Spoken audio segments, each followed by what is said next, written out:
তুমি আরাম করে খাবে তা দেখেই আমার ভালো লাগবে। আরে প্রথম যে সুন্দরী বউ পেয়ে আমাদেরকে একেবারে ভুলেই গেলা, এখন দেখাই যায় না তোমাকে।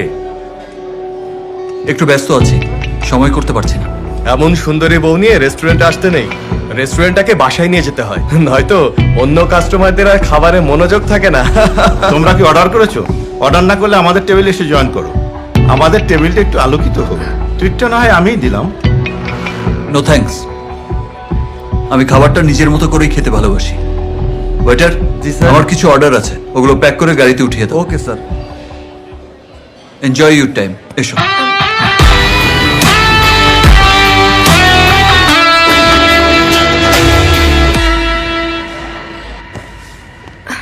কি আশ্চর্য, এত তাড়াতাড়ি ফিরে আসলি যে কোনো সমস্যা? সমস্যা আবার কি হবে? ওনার বন্ধুদের খোঁচা সহ্য হয়নি, তাই আমরা না খেয়েই চলে এসেছি। তা বেশ ভালোই হয়েছে, এখন আমরা সবাই একসাথে খাবো। রহিম চাচা, টেবিলে খাবার দিন তো। আমার খাবার মুড নেই, তোমরা বরঞ্চ খেয়ে নাও। আরে বন্ধুরা একটু একটু দুষ্টামি করবেই, এটাই স্বাভাবিক। তুমি এত জেলাস ফিল করছো কেন? জেলাস নয়, বিষয়টা আমার একদম ভালো লাগেনি। বন্ধুরা একটু আধটু খোঁচা দিবেই, এটা কিন্তু কোনো সমস্যা না। সমস্যা হলো এই যে এত বড় একটা বেলুন এক খোঁচাতেই চুপসে যায়। আর তুমিও তো বেশ স্মাইল দিয়ে দিয়ে ওদেরকে আশকারা দিয়েছো। ওটা আশকারা নয়, স্ত্রী হিসাবে তোমার বন্ধুদের সম্মান দেয়া। সর্বনাশ ভাবি, আপনি এটা করছেন কি? এই বাড়িতে প্রথমের কথার পিঠে কথা চালিয়ে কেউ তর্ক করে না। অবশ্য আপনি নতুন মানুষ, এইবারের অনেক নিয়ম কানুনই জানেন না। ওটা কোনো সমস্যা না, সমস্যা হলো আস্তে আস্তে সব জেনে যাবেন।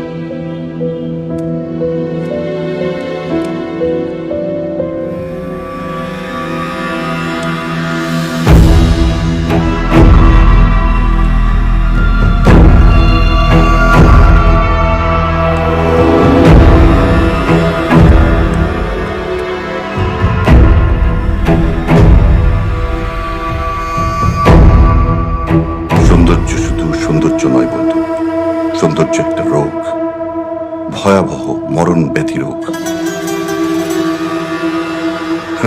বি কেয়ারফুল বন্ধু।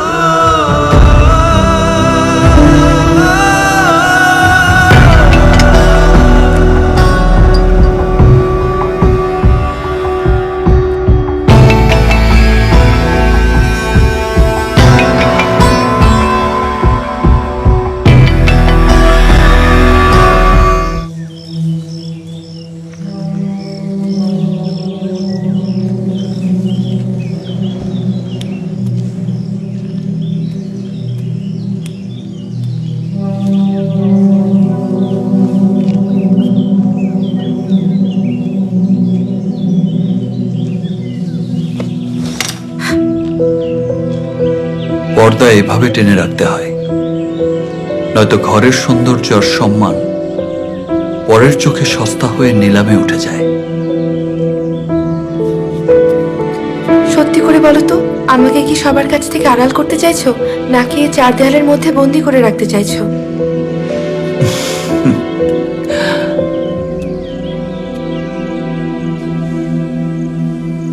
তোমাকে আমি পরম যত্নে আগলে রাখতে চাই, ফুলের মতো আলগা করে বেঁধে রাখা নরম খোপার মতো আমি তোমার যত্ন নিতে চাই,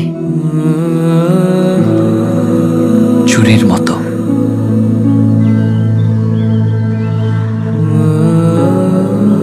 কানের পাতায় ঝুলিয়ে রাখা ঝুমকা চোরার মতো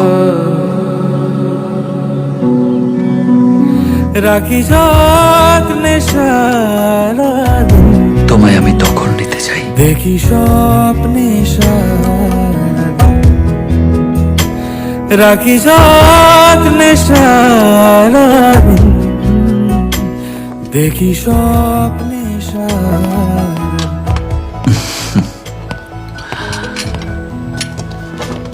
জাকের, ঢাকায় কথা বলেছিস? হ্যাঁ, কথা হয়েছে। রহিম চাচা, বাবা। আমি জাকেরকে নিয়ে ঢাকায় যাচ্ছি, তুমি এই দিকটা খেয়াল রেখো। আচ্ছা বাবা।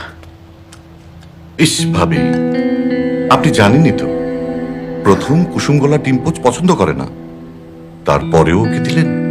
না, আপনার যে কবে বুদ্ধি শুদ্ধি হবে। জাকের, ছোটখাটো বিষয় নিয়ে চেঁচাচ্ছিস কেন?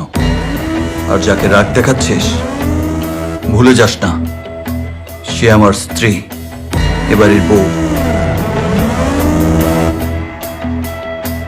তাকে রেসপেক্ট দিয়ে কথা বল। রেসপেক্ট আমরা অবশ্যই করি, কিন্তু সমস্যা হলো আমি তো জাস্ট তোর খাবার সুবিধার জন্য বললাম।